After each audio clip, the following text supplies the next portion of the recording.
13 जून 2026 की शाम 6 बजे मनीषा मित्तल शिमला के सरस्वती पैराडाइज स्कूल के मेन गेट के सामने से गुजर ही रही थी कि पीछे से आए काले रंग के कपड़े पहने एक हमलावर ने करीब 3 फीट की दूरी से उन पर गोली चला दी। मनीषा गोली लगते ही जमीन पर गिर पड़ी, लेकिन वो हमलावर उन पर गोलियां दागता रहा। इतने में सफेद शर्ट पहने सामने से आए एक और हमलावर ने मनीषा पर कई राउंड और फायर किए ताकि उनके जिंदा रहने की जरा सी भी गुंजाइश बाकी ना रह जाए। कुछ ही सेकंड्स के अंदर सब कुछ खत्म हो चुका था। 2 शूटर्स अपना काम पूरा करके वहां से फरार हो गए और सड़क पर सिर्फ खामोशी, खून और एक बेजान जिस्म रह गया। लेकिन इस कहानी का सबसे हैरान कर देने वाला पहलू ये नहीं है कि मनीषा की दिन दहाड़े हत्या कर दी गई। सबसे हैरान कर देने वाली बात यह है कि मनीषा को अपनी मौत का अंदाजा पहले ही हो चुका था। और सिर्फ अंदाजा ही नहीं, वे पिछले कई हफ्तों से बार बार पुलिस और एडमिनिस्ट्रेशन से कह रही थी कि उनकी जान को खतरा है। कि ये मेरे साथ बदतमीजी कर रहे हैं, उल्टा मेरे को धमकी देकर जाते हैं, तुझे देख लेंगे, तुझे जान से मार देंगे। वीडियो में दिख रही मनीषा पिछले कई हफ्तों से लगातार पुलिस प्रशासन के सामने गुहार लगा रही थी, लेकिन बार बार मदद मांगने के बाद भी उन्हें सिर्फ निराशा ही हाथ लगी। जब उन्होंने हिमाचल पुलिस को कॉल करके अपनी सुरक्षा को लेकर गंभीर चिंता जताई तो न सिर्फ पुलिस ने तुरंत वहां पहुंचने से इनकार कर दिया, बल्कि उनकी बात को यह कहकर टाल दिया कि जब लड़ाई होगी तब हम आएंगे और फिलहाल के लिए वो ऑनलाइन कंप्लेंट दर्ज कर दे। तो पुलिस कहती है जब लड़ाई झगड़ा होगा तब हम आ जाएंगे, कि क्या ये जब मुझे मार देंगे, मैं अकेली हूँ यहाँ पे अपनी बेटी के साथ में, तभी ये लोग मेरी मदद करेंगे। सोचिए, एक महिला बार बार कह रही थी कि उसकी जान को खतरा है, लेकिन जिस व्यवस्था पर उसकी सुरक्षा की जिम्मेदारी थी वही उसकी बात को गंभीरता से लेने को तैयार नहीं दिख रहा था। जब कानून और प्रशासन से मदद की हर उम्मीद धीरे धीरे टूटने लगी तब मजबूरन मनीषा ने अपनी और अपनी 16 साल की बेटी की सुरक्षा के लिए एक वीडियो रिकॉर्ड करके सोशल मीडिया पर डाल दिया। शायद उनकी सोच ये थी कि अगर सब कुछ पब्लिक रिकॉर्ड का हिस्सा बन जाए तो जो लोग उन्हें नुकसान पहुंचाना चाहते हैं वो कम से कम एक बार जरूर सोचेंगे। उस वक्त मनीषा शिमला की हाउसिंग बोर्ड कॉलोनी में अपनी बेटी के साथ रह रही थी। रात करीब 1:02 पर उन्होंने एक वीडियो रिकॉर्ड की जिसमें उन्होंने अपने फोन की लाइव ट्रैकिंग दिखाई। हैरान कर देने वाली बात यह थी कि जब वो खुद शिमला में मौजूद थी तब उनके फोन की लोकेशन 26 सेकंड पहले रोहतक हरियाणा में दिख रही थी। वीडियो में मनीषा ने आगे बताया कि यह पहली बार नहीं था जब उन्हें अपने फोन के हैक होने का शक हुआ हो। मनीषा के मुताबिक इससे पहले भी वो कई बार हैकिंग की शिकायत कर चुकी थी, लेकिन पुलिस ने उन शिकायतों पर भी कोई ठोस कार्रवाई नहीं की, जबकि उनको पूरा यकीन था कि इन सब के पीछे कौन था। वीडियो में मनीषा ने सीधे सीधे उस व्यक्ति का नाम तक लिया जिसे वो इन सब का जिम्मेदार मानती थी। रोहतक में कौन है मैं आपको बता चुकी हूँ। जो वो 3 लोग हैं, 3 लोगों में से जो एक है पहला हिमांक मित्तल, उसकी लोकेशन रोहतक की है और मेरा फोन फिलहाल रोहतक में चल रहा है। ये बात साफ इंडिकेट करता है कि किसने मेरा फोन हैक करवा रखा है, जिससे वो मेरी सारी प्लानिंग, सारी बातें, सब कुछ सुन सके, पैसा ले देकर अपने काम करा सके और मेरा असली सच्चाई की जो लड़ाई है उसको हरा सके। मनीषा के इस बयान का सबसे चौंकाने वाला पहलू वो नाम था जो मनीषा ने अपने वीडियो में लिया था। ये हिमांक मित्तल कोई अनजान शख्स, पुराना दुश्मन या बाहरी व्यक्ति नहीं, बल्कि मनीषा का अपना सगा भाई था। एक ऐसा रिश्ता जिसे आमतौर पर सुरक्षा, भरोसे और सहारे का प्रतीक माना जाता है, लेकिन मनीषा के लिए यह शख्स उनके जीवन का सबसे बड़ा डर बन चुका था। अपने साथ हो रहे साइबर टॉर्चर के साथ मनीषा ने यह भी बताया कि उनके फोन पर कॉल फॉरवर्डिंग भी एक्टिव कर दी गई थी ताकि वे किसी से भी बात करें तो उनकी हर बात, हर प्लानिंग और हर कदम की जानकारी अपराधियों तक पहुंच सके। उनकी प्राइवेसी और आज़ादी दोनों को धीरे धीरे छीना जा रहा था। और शायद इससे भी ज्यादा परेशान कर देने वाली बात तब सामने आई जब उन्हें अपनी इंस्टाग्राम स्टोरी पर एक रील पोस्ट की और फिर उसके व्यूअर्स चेक किए। उन व्यूअर्स में उन्हें एक ऐसी आईडी नजर आई जिसे देखकर वो खुद भी सन्न रह गई। दरअसल वो आईडी थी उनके पिता धर्मपाल मित्तल की, एक ऐसे व्यक्ति की जो अब इस दुनिया में ही मौजूद नहीं थे। ये पापा जो कि इस दुनिया में नहीं है, अब उनकी आईडी आज भी एक्टिव करके कोई उनका इस्तेमाल कर रहा है। लगातार मिल रही धमकियों, एडमिनिस्ट्रेशन की कथित लापरवाही और इस पूरे मानसिक उत्पीड़न ने उन्हें अंदर तक तोड़ दिया था। उनकी वीडियोस में अब सिर्फ डर नहीं बल्कि थकान, बेबसी और एक ऐसे इंसान की चीख सुनाई देने लगी थी जो हर दरवाजा खटखटा कर थक चुका था और नहीं सहन होता,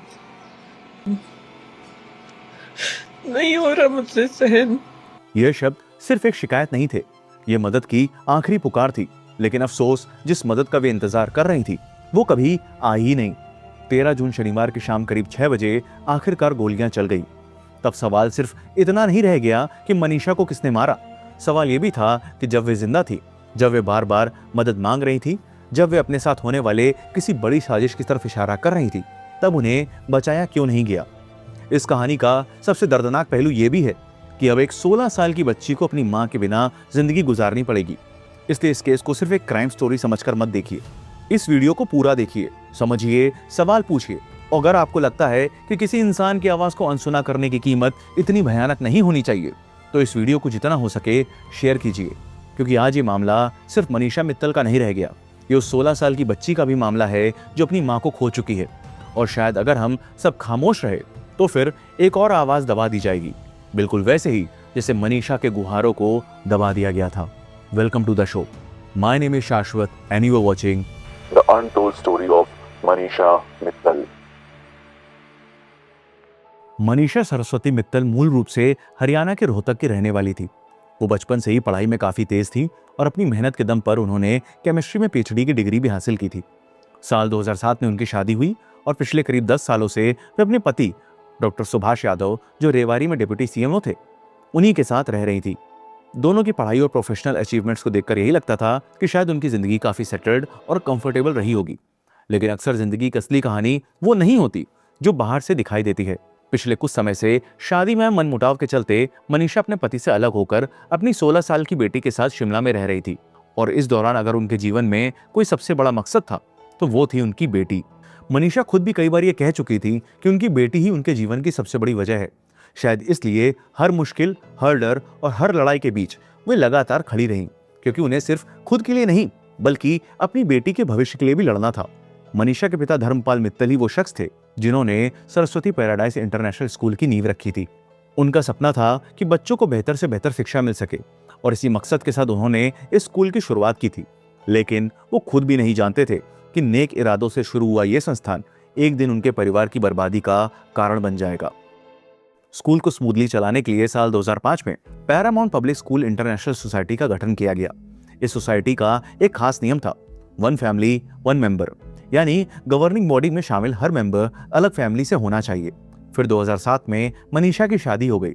शादी के बाद कानूनी तौर पर उनकी फैमिली अलग मानी गई और इसी वजह से 15 अगस्त 2007 को धर्मपाल मित्तल ने उन्हें सोसाइटी की गवर्निंग बॉडी में वाइस प्रेसिडेंट बना दिया। अगले कई सालों तक सब कुछ नॉर्मल चलता रहा। स्कूल चल रहा था, सोसाइटी का काम चल रहा था और बाहर से देखने पर सब कुछ ठीक ठाक लग रहा था। लेकिन कहते हैं ना कि कई बार सबसे बड़ा तूफान आने से पहले सब कुछ बिल्कुल शांत दिखाई देता है, क्योंकि इसी दौरान पर्दे के पीछे एक ऐसी साजिश तैयार हो रही थी जिसका असर आने वाले सालों में पूरे परिवार पर पड़ने वाला था। इस कहानी का टर्निंग पॉइंट 1 नवंबर 2016 से शुरू होता है, जब मनीषा के सगे भाई हिमांक मित्तल ने स्कूल और उससे जुड़ी संपत्ति पर पूरा कब्जा करने की कोशिश शुरू कर दी। और यहीं से यह मामला सिर्फ एक स्कूल, एक सोसाइटी या किसी पद के विवाद तक सीमित नहीं रहता। ये बदल जाता है एक ऐसी फैमिली बिट्रेयल की कहानी में जहां प्रॉपर्टी और कंट्रोल की लड़ाई ने धीरे धीरे एक पूरे परिवार को बिखेर कर रख दिया। मनीषा के पिता धर्मपाल मित्तल अपने स्कूल और पढ़ाई के माध्यम से हर बच्चे तक पहुंचना चाहते थे। इसीलिए अब उनका सपना बन चुका था कि सरस्वती पैराडाइज स्कूल की और भी नई ब्रांचेस खोलना। और इसके लिए उन्होंने स्कूल को मॉर्गेज पर रखकर करीब 8 करोड़ 80 लाख रुपए का लोन लिया था, ताकि हिमाचल प्रदेश के थियोग में स्कूल की एक नई ब्रांच शुरू की जा सके। लेकिन फिर महामारी के चलते उनका यह प्रोजेक्ट शुरू नहीं हो सका। नतीजा ये हुआ कि इस पूरी रकम की एफडी बनवानी पड़ी। पैसा अक्सर सिर्फ सुविधा नहीं, विवाद भी लेकर आता है, और जब बात इतने ज्यादा पैसों की हो तो ऐसे में नियत का बिगड़ना ना वक्त देखता है और ना ही कोई रिश्ता। साल 2020 में जलने की वजह से मनीषा की मां की मौत हो गई। जहां सभी लोग इसे एक दुखद हादसा मान रहे थे, वहीं मनीषा को यकीन था कि यह सिर्फ एक एक्सीडेंट नहीं था।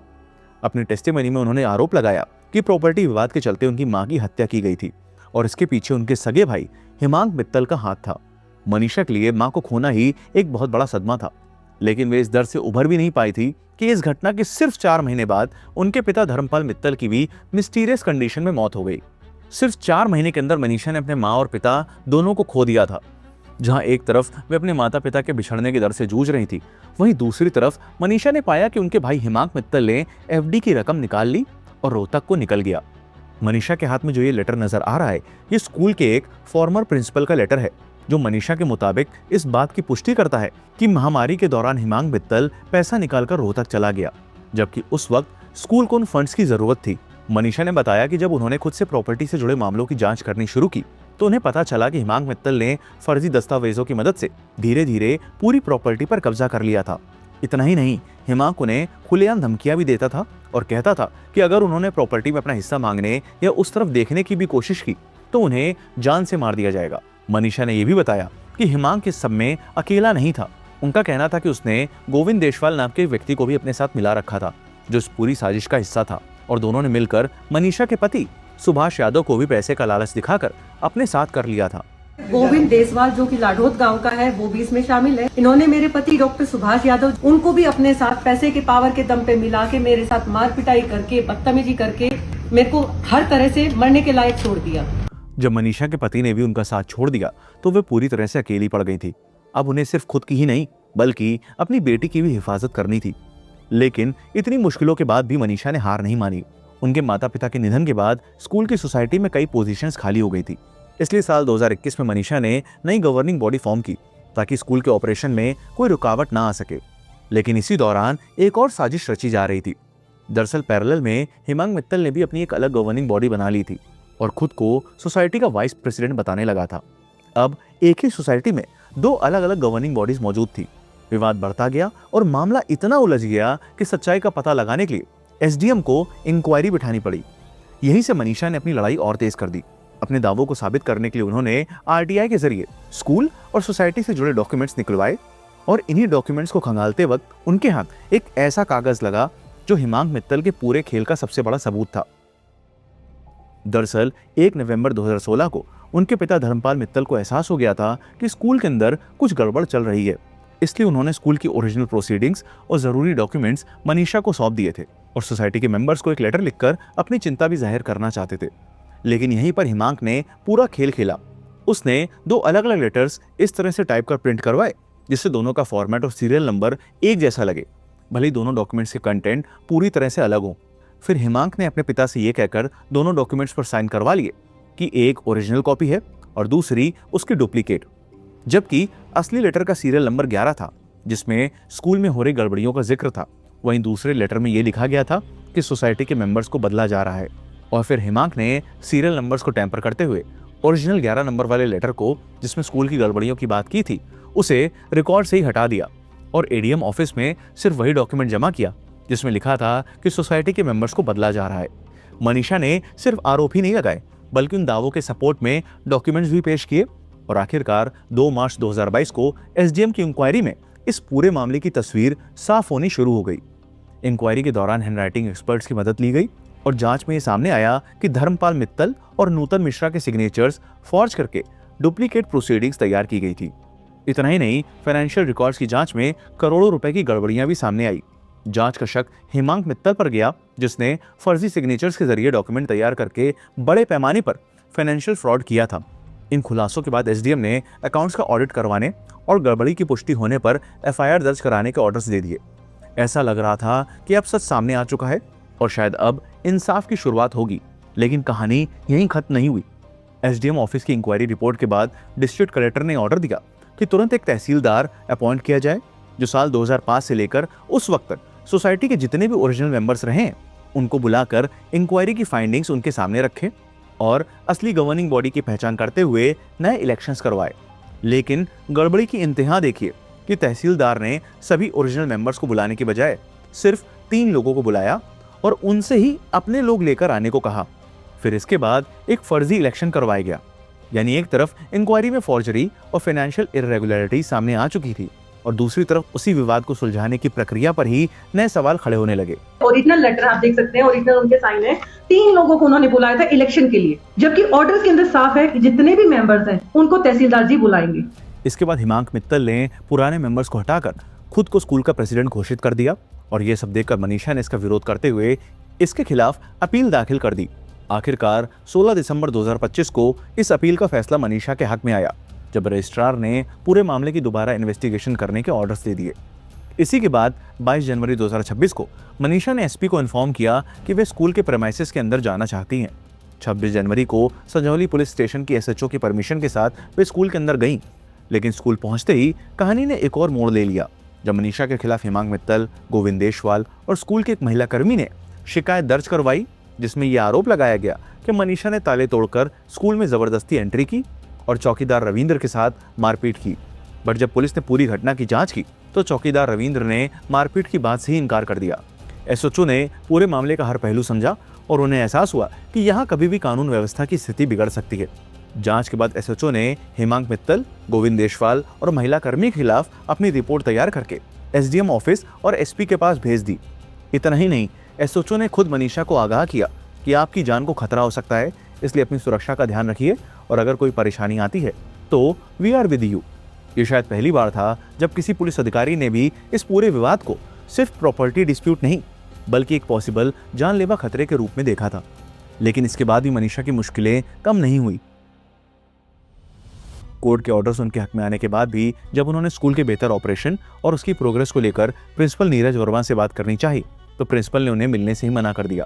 प्रिंसिपल नीरज वर्मा ने यहां तक कह दिया कि उन्हें कोर्ट के ऑर्डर समझ नहीं आते और वे सिर्फ हेमांग मित्तल की बात मानेंगे।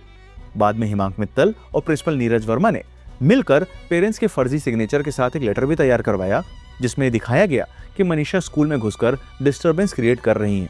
क्या मैंने यहाँ पे कोई डिस्टर्बेंस क्रिएट की, इरेगुलरिटी की, इंटरफेरेंस किया स्कूल के अंदर की जिससे आपके बच्चों की पढ़ाई में दिक्कत हो रही है, या आपके पास में कोई कोर्ट के ऑर्डर्स है कि मैं यहाँ क्यों नहीं रह सकती?